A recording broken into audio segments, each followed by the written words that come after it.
السلام علیکم. چلیے جناب، آج آپ کو نیو اورلینز کے ایک باغ کی سیر کرواتے ہیں.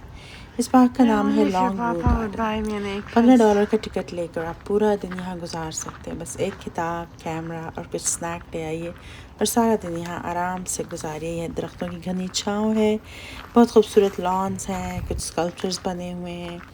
آپ اس سب کو انجوائے کریں اور یہاں پہ دن گزار سکتے ہیں. اب یہ تو اس گارڈن کی لک تھی. تھوڑی سی اس کی ہسٹری کے بارے میں بھی ذکر کر دیتی ہوں. تھوڑا سا ڈارک سائڈ بھی آپ کو بتا دیتی ہوں.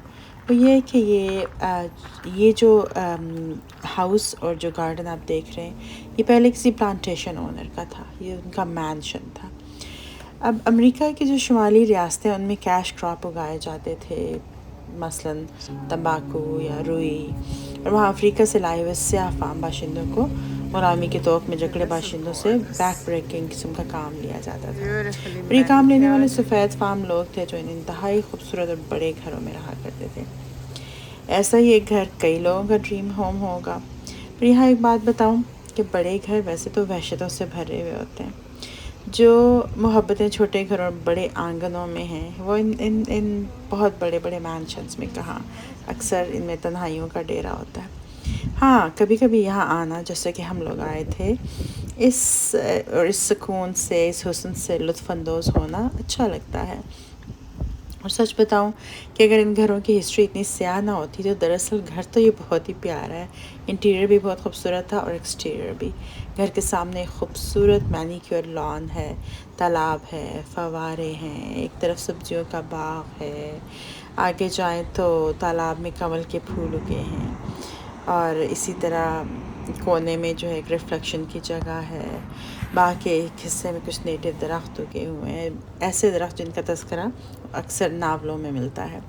اب میں اور میری بیٹی، ہم لوگ وہاں گھومتے پھرتے جا رہے تھے. اینڈ وی پریٹینڈڈ، ہم نے کہا چلو تھوڑا سا ہم پریٹینڈ کرتے ہیں، تھوڑا ہم بھی لیڈی لائک بن کے سیڑھیوں سے اتر کے، سیڑھیوں پہ چڑھ کے تھوڑی ویڈیوز بنواتے ہیں. Because it was such a pretty place. So ہم نے وہ انجوائے کیا، وہاں کے پھولوں کو انجوائے کیا، وہاں پہ جو بیز تھیں ان کو انجوائے کیا. ہمارے لیے بہت ہی پرسکون سا ایک جو ہے نا بریک تھرو تھا سٹی لائف سے. اور بہت کھلا آسمان، کھلا بے شمار سبزہ، آنکھوں کو بہت بھلا لگ رہا تھا.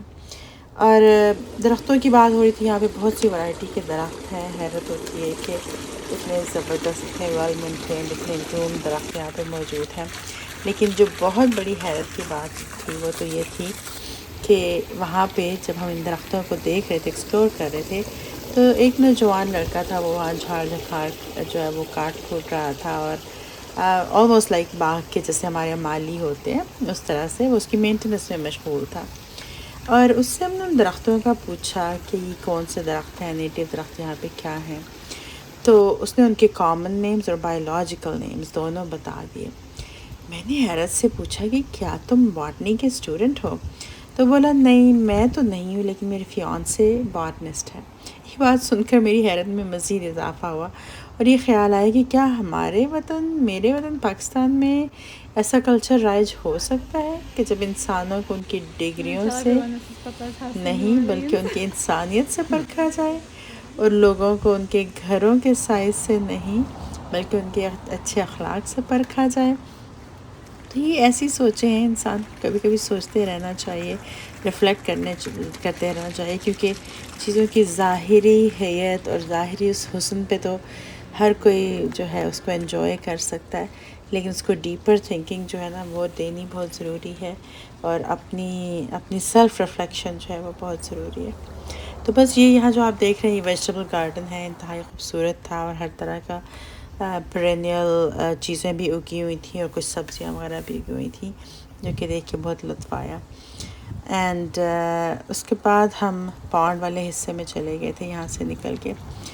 اور یہاں پہ موسٹلی جو آپ چیزیں یہاں پہ دیکھ رہے ہیں وہ ہیں جو ایڈیبل ہیں. یہ فلاورز جو ہیں یہ بھی ایڈیبل ہیں، اور اسی طرح ڈفرینٹ قسم کے جو انینز اور گارلک اور لیٹس وغیرہ لگا ہوا ہے وہ سب ایڈیبل ہے. کچھ اسکلپچرز، کچھ فاؤنٹینز، پانی کا ایک پورا یہاں پہ سسٹم بنا ہوا ہے.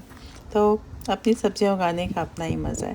اور یہ وہ ایریا ہے جس کا میں آپ کو بتا رہی تھی جہاں پہ وائلڈ گارڈن ہے، جہاں پہ نیٹو ٹریز تھے، جہاں پہ اس لڑکے کی بات نے ہمیں حیران کر دیا کہ اس کے پاس اتنا نالج تھا. یہاں سے گزر کے اور پھر ہم اس کام سے ویری ریفلیکٹیو ایریا جسے کہتے ہیں جہاں پہ کچھ آپ کے کنول کے پھول بھی اگ رہے تھے اور یہ ہٹ سی بنی ہوئی تھی جس میں آپ بیٹھیں اور مزے سے خاموشی سے اس سین کو انجوائے کریں، اور کتاب لائے ہیں تو بہت اچھی بات ہے، یہ کتاب پڑھنے کے تو زبردست جگہ ہے، کھلا آسمان، کھلی زمین، درخت، پھول پودے بہت بھلے لگتے ہیں۔ کوشش کریے جب بھی ہو سکے ایسے نیچر کو ڈھونڈیں، شہروں میں کا ٹھیک ہے اپنا لطف ہے، لیکن جو مزہ نیچر میں جانے کا ہے ایک دفعہ آپ ایکسپیرینس کر لیں گے تو آپ کہیں گے کہ بس کہیں اور نہیں جانا، کسی مال وال میں جا کے کیا کرنا۔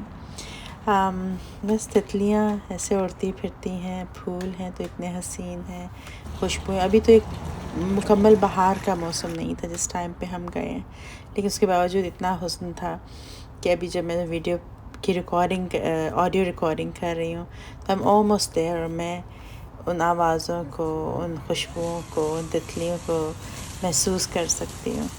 تو اچھی جگہوں پہ، خوبصورت جگہوں پہ جانے کا یہ فائدہ ہوتا ہے کہ آپ بعد میں بھی اس کو فیل کر سکتے ہیں۔